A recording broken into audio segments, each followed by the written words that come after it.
Shalom, selamat pagi saudara yang saya kasih di dalam Tuhan. Welcome to Devotion Gereja ICC Bandung. Apa kabar hari ini saudara? Kami berdoa saudara sehat dan diberkati oleh Tuhan. Judul Devotion pagi hari ini adalah Cara Tuhan. Saudara terkasih, apakah saudara pernah merasa tidak hebat, tidak sepintar orang lain, tidak seberpengaruh orang lain, atau tidak sekuat orang lain? Dunia sering mengajarkan bahwa yang dipakai adalah orang-orang yang paling hebat. Tetapi Alkitab menunjukkan hal yang berbeda. Seringkali kita merasa tidak cukup jago, tidak cukup kuat, tidak cukup menonjol. Ada sisi di dalam diri kita yang kita rasa tidak ideal. Ada bagian yang kita anggap kurang, bahkan ada kelemahan-kelemahan yang kita sembunyikan. Dunia berkata bahwa yang dipakai sekali lagi adalah mereka yang unggul. Tapi Alkitab menunjukkan bahwa Tuhan seringkali memilih apa yang tidak diperhitungkan. Saudara terkasih, pada pagi hari ini saya rindu bagikan satu kebenaran firman Tuhan yang luar biasa dalam kitab Hakim-Hakim. Saudara terkasih, Israel selama 18 tahun ditindas oleh Raja Eglon dari Moab. Jadi saudara, kita bayangkan selama 18 tahun mereka hidup di dalam tekanan. Mereka selama 18 tahun terbiasa untuk kalah, sampai mereka berseru kepada Tuhan untuk meminta seorang pembebas. Dan Tuhan membangkitkan seorang pembebas, namanya adalah Ehud. Saudara terkasih, Ehud ini bukanlah seorang panglima besar, bukanlah seorang yang nama besar, dia bukan tokoh terkenal. Tapi Alkitab memberitahukan ada satu detail dari Ehud yang sangat mencolok, bahwa Ehud adalah seorang yang kidal. Saudara, untuk melihat dia seorang yang kidal, ini adalah hal yang sangat luar biasa dan penting.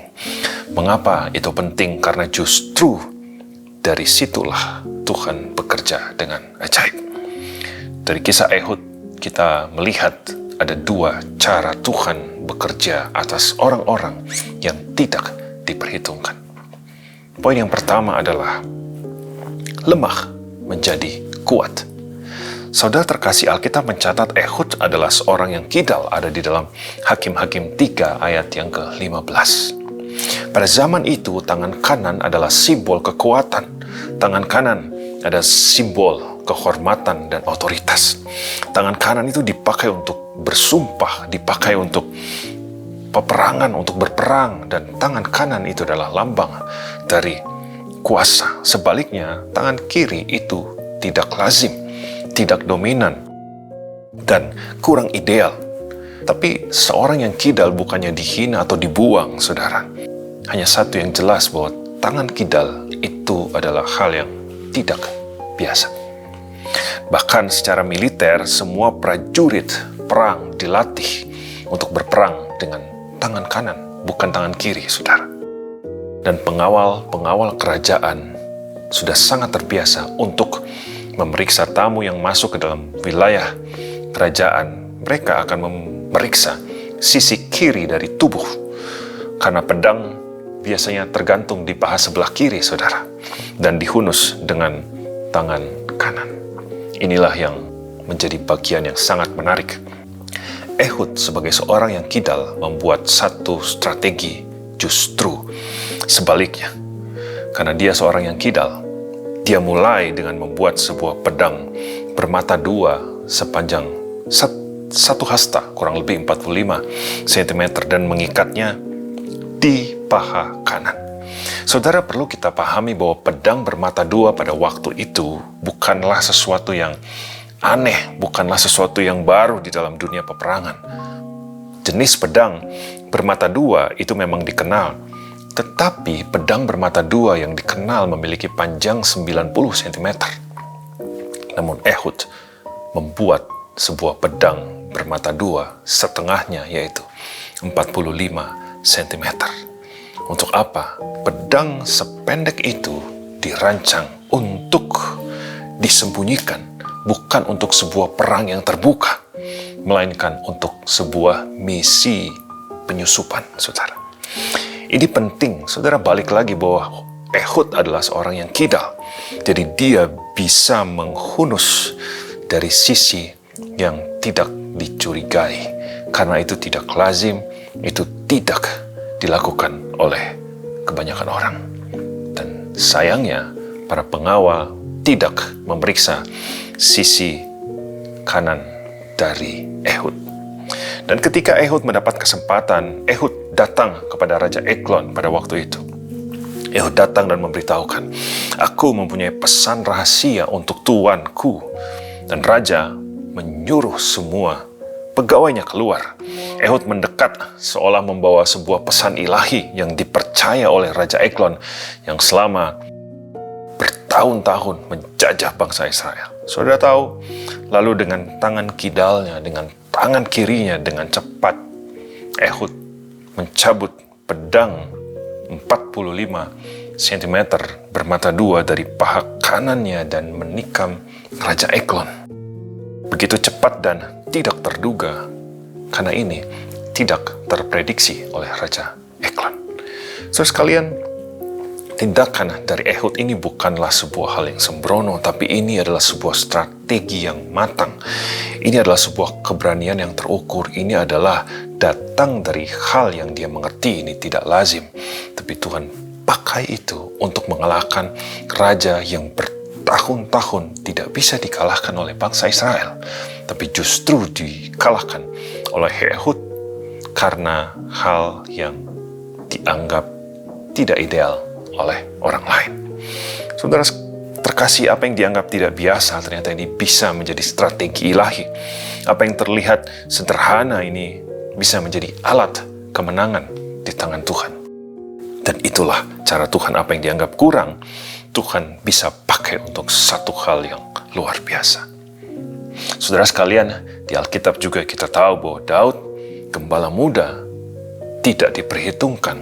Dia bisa mengalahkan Goliat. Gideon juga merasa paling kecil di dalam keluarga. Dia juga bisa mengalahkan bangsa Midian. Bahkan Paulus di dalam 2 Korintus 12 ayat 9 berkata bahwa kuasa Tuhan justru sempurna di dalam kelemahan. Saudara, lemah jadi kuat itu bukan teori, tapi itu adalah pola kerja dari Tuhan. Saudara, apakah saudara memiliki sisi yang berbeda, yang tidak lazim, tidak seperti orang lain? Saudara jangan malu dengan sisi yang berbeda dari hidup saudara. Saudara jangan tunggu, saya kurang sempurna, saya kurang ini itu, baru saudara mau melayani. Saudara, Tuhan bisa pakai siapa saja. Tuhan bahkan bisa memakai latar belakang sederhana, kepribadian yang introvert, pengalaman yang pahit, bahkan kegagalan masa lalu. Tuhan bisa pakai itu untuk membawa hal yang besar dan kita mengerjakan perkara yang luar biasa di hadapan Tuhan. Karena di dalam cara Tuhan, kelemahan bukanlah penghalang, tetapi pintu untuk kuasanya masuk dan bekerja. Poin yang kedua adalah taat membawa berkat. Saudara terkasih, Ehud bukan hanya berbeda karena dia seorang yang kidal, tapi dia juga bertindak. Dia melangkah di dalam ketaatan. Dengan langkah-langkah ketaatan dari Ehud itu terlihat dari ia merancang pedang khusus. Ia menyusun strategi bertemu jarak dekat dengan Raja Eglon. Ia membawa upeti seperti biasa agar tidak dicurigai oleh pengawal-pengawal raja. Ia sempat membawa rombongan pada awalnya, kemudian dia kembali dengan sendirian. Dan Ehud menciptakan sebuah momen yang sangat private dengan Raja Eglon. Ini semua adalah langkah-langkah ketaatan yang diambil Ehud. Oh, dia melangkah di dalam ketaatan. Dia tahu ketika dia taat, dia melangkah, dia percaya Tuhan itu campur tangan. Saudara sekalian, bahkan setelah Ehud membunuh Raja Eglon, dia tidak panik. Ehud menutup pintu ruang atas dan pergi dengan tenang. Para pegawai mengira bahwa raja sedang beristirahat. Waktu itu dipakai Ehud untuk melarikan diri sampai di sebuah daerah bernama Seira. Dan sampai di pegunungan Efraim, saudara, Ehud meniup sangkakala dan berkata di dalam Hakim-Hakim 3 ayat 28, "Ikutlah aku sebab Tuhan telah menyerahkan musuhmu ke dalam tanganmu. Saudara sekalian, karena ketaatan ini, Ehud melangkah, dia percaya kepada Tuhan. Akhirnya, kemenangan yang bertahun-tahun ditunggu-tunggu oleh bangsa Israel terjadi melalui Ehud. Di dalam Alkitab juga kita tahu bahwa ada Esther yang melangkah di dalam ketaatan. Petrus juga, dia melangkah keluar dari perahu. Yosua dan Kaleb juga melangkah di dalam ketaatan, berani untuk melangkah 2 pengintai dibandingkan dengan 10 pengintai. Di dalam Bilangan 14 ayat 9. Saudara sekalian, ketaatan memiliki nilai yang sangat besar di hadapan Tuhan. Ketaatan kadang tidak terlihat selalu spektakuler, saudara. Kadang hanya satu langkah kecil, satu keputusan benar, satu keberanian sederhana, tapi dalam cara Tuhan, ketaatan yang kecil bisa membawa berkat kemenangan yang besar. Saudara, pada saat ini ketika saudara sedang menghadapi satu pergumulan, kesukaran, hal-hal yang masalah yang besar di dalam kehidupan saudara, marilah memilih untuk taat. Jangan tunda untuk melakukan hal yang benar di hadapan Tuhan. Jangan berkompromi untuk melakukan hal yang tidak benar di dalam ketaatan. Tetaplah melangkah di dalam ketaatan. Dan saudara minta pimpinan Roh Kudus untuk memimpin kita di dalam ketaatan. Karena ketaatan hari itu atas Ehud, saudara tahu, bangsa Israel bisa hidup aman dan nyaman dan tentram selama 80 tahun. Saudara, Alkitab mencatat setelah kemenangan itu bangsa Israel aman selama 80 tahun di dalam Hakim-Hakim 3 ayat yang ke-30. 80 tahun aman. Karena siapa? Karena seorang yang kidal, seorang yang tidak sesuai dengan standar umum, seorang yang tidak lazim. Nah, saudara, pagi hari ini kita percaya bahwa Tuhan bisa memakai orang-orang yang tidak diperhitungkan. Tuhan bisa memakai orang-orang yang tidak dipandang, yang tidak dijagokan dan tidak diandalkan.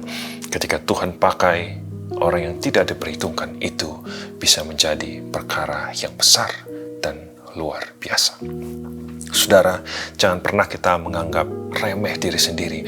Jangan menganggap, oh kita tidak bisa dan selamanya tidak bisa. Ketika kita mengundang kekuatan Tuhan, percayalah hal yang dahsyat dan luar biasa itu bisa terjadi di dalam kehidupan kita. Saudara, saya tutup dengan satu hal yang menarik tentang Ehud. Ehud itu berasal dari suku Benyamin, tokoh saudara. Nama Benyamin itu artinya adalah anak tangan kanan. Dan inilah ironi ilahi, saudara, bahwa dari satu suku Benyamin yang artinya anak tangan kanan, justru lahir seorang yang kidal tangan kiri dan membawa kemenangan bagi bangsa Israel. Saudara, itulah cara Tuhan. Tuhan bisa memakai hal-hal yang tidak ideal, pribadi-pribadi yang dianggap di bawah kualifikasi, tidak biasanya, dianggap tidak akan dijagokan, jauh melebihi prediksi manusia. Tetapi ketika Tuhan bekerja, yang lemah bisa menjadi kuat. Dan ketika kita memilih untuk melangkah di dalam ketaatan, kita bisa melihat kemenangan yang besar. Saudara, pagi hari ini mungkin saudara sekali lagi berpikir, saya tidak ideal, saya berbeda, saya berada di bawah standar, saya tidak sesuai standar. Tapi saudara, kabar baik buat kita semua, ketika Tuhan bisa memakai Ehud, maka Tuhan juga bisa memakai kehidupan saya dan saudara. Karena kemenangan yang besar bisa dimulai dari sisi yang tidak diperhitungkan. Dan cara Tuhan melakukan hal-hal yang tidak terduga. Dan hari ini, saudara, Tuhan yang sama masih bekerja di dalam kehidupan saya dan saudara. Amin. Mari kita berdoa. Tuhan Yesus, pagi hari ini kami datang ke hadapan Tuhan untuk percaya bahwa Tuhan sanggup memakai setiap kehidupan kami, bahkan bagi kami yang berpikir bahwa kami tidak ideal, kami tidak seperti orang yang lainnya, kami tidak sehebat orang yang lainnya, kami tidak sejago dengan orang lainnya. Tapi pagi hari ini percayalah bahwa Tuhan sanggup memakai kehidupan saya dan saudara untuk bawa kemuliaan bagi nama Tuhan. Tuhan Yesus pulihkan segala sesuatu di dalam nama Tuhan Yesus Kristus, dan kami percaya kami melihat kemenangan di dalam Tuhan. Amin. Demikian devotion pagi hari ini saudara. Sampai jumpa di devotion berikutnya. Tuhan Yesus memberkati.